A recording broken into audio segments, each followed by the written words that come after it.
Aligarh Samajwadi party के राज्यसभा सांसद रामजीलाल सुमन के द्वारा राज्यसभा में मेवाड़ के राजा राणा सांगा को लेकर दिए गए विवादित बयान के चलते क्षत्रिय समाज के लोगों का गुस्सा शांत होने का नाम नहीं ले रहा है। यही वजह है कि समाजवादी पार्टी के राष्ट्रीय अध्यक्ष एवं उत्तर प्रदेश के पूर्व मुख्यमंत्री अखिलेश यादव शुक्रवार को अलीगढ़ में एक शादी समारोह में शिरकत करने के लिए पहुंचे थे। इस दौरान सपा प्रमुख अखिलेश यादव का काफिला जब थाना गांधी पार्क क्षेत्र स्थित धनीपुर एयरपोर्ट से निकाला, तभी पहले से बोनेर तिराहा स्थित नेशनल हाईवे पर पहले से खड़े अखिल भारतीय क्षत्रिय महासभा के प्रदर्शनकारी कार्यकर्ताओं ने अखिलेश यादव का विरोध प्रदर्शन करते हुए उन्हें हाथों में लिए काले झंडे दिखाए गए। इस दौरान क्षेत्रीय महासभा के जिला अध्यक्ष और कार्यकर्ताओं की मौके पर मौजूद पुलिस से तीखी नोक-झोंक हो गई और जिला अध्यक्ष ने पुलिसकर्मियों से कहा, अखिलेश यादव से पुलिस इतनी डरी हुई क्यों है? आखिर क्या है अखिलेश यादव जी पे ऐसी क्या बात है अखिलेश यादव में, जिसके चलते पुलिस ने अखिलेश यादव को काले झंडे दिखाने वाले अखिल भारतीय क्षत्रिय महासभा के जिला अध्यक्ष समेत 2 लोगों को हिरासत में लेकर थाने ले गई।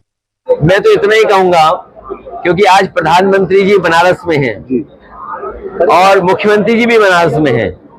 अब मैं प्रोटोकॉल याद नहीं दिलाऊंगा, लेकिन मैं बस इतना ही कहना चाहूंगा, अगर गांव की बात हुई है, गले मिलो इसलिए क्योंकि हमारा जो समाज है, हमारा जो देश है, अलग अलग धर्म, अलग अलग जाति का है।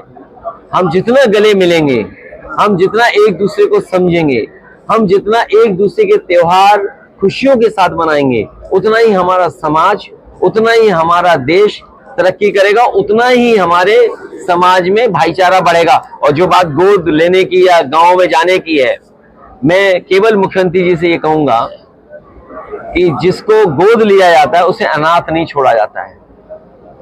जिन सांसदों ने कभी गांव गोद लिए होंगे, उन्हें अनाथ कर दिया।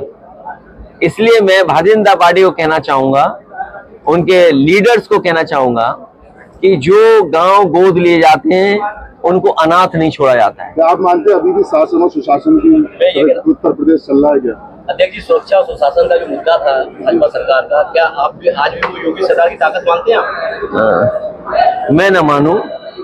आप घटनाएं जो हो रही, आज सोचिए आप, आज प्रधानमंत्री जी सीधे मिले अधिकारियों से, ये सरकार की पोल खोलता है। ये जो घटनाएं बनारस में हुई हैं, केवल एक घटना बनारस में नहीं हुई। आप याद कीजिए, बीएचयू में एक बेटी जो पढ़ती थी, उसके साथ जो बलात्कार हुआ, उसमें जितने लोग निकले वो सब भारतीय जनता पार्टी के लोग थे। और कानून व्यवस्था की सवाल तो आपको बीजेपी से पूछना चाहिए। उनका एक विधायक कपड़े फाड़ करके भगवान श्री राम के दर्शन करने गया और उसने जो कहा अधिकारी कमिश्नर के लिए, वो तो मैं कह भी नहीं सकता हूं। क्या दूध पिया हो तो, और यहाँ जितने पत्रकार हैं वो जानते होंगे कि ये दूध पियो वाला क्या नारा है, क्या गाली है, या किस तरीके से किसी को चैलेंज करने वाली बात है। उन्होंने अभी अपने हटे हुए कपड़े बदले नहीं हैं। तो कानून व्यवस्था तो समझ लो यही है। और जब प्रधानमंत्री सीधे जानना चाहते हो तो सोचिए सरकार की क्या बची कानून व्यवस्था। और सच्चाई ये है, दिल्ली वालों को लखनऊ वाले धोखा दे रहे हैं। सर, एक अलीगढ़ को लेकर सर अलीगढ़ आउटसोर्स करने जा रही है। आउटसोर्स यही होता है कि जैसे आपके मालिक है, जब चाहे तब निकाल दें आपको। सर अलीगढ़ और आउटसोर्स इसलिए कर रहे हैं क्योंकि आज आरक्षण न देना पड़े, जो हक है, जो आरक्षण है वो न देना पड़े, अपनी मनमानी तरीके से नौकरी दे दें, मनमानी तरीके से वेतन तय कर दें, मनमानी तरीके से एक्सप्लॉइट कर दें। सर अलीगढ़ को लेकर अलीगढ़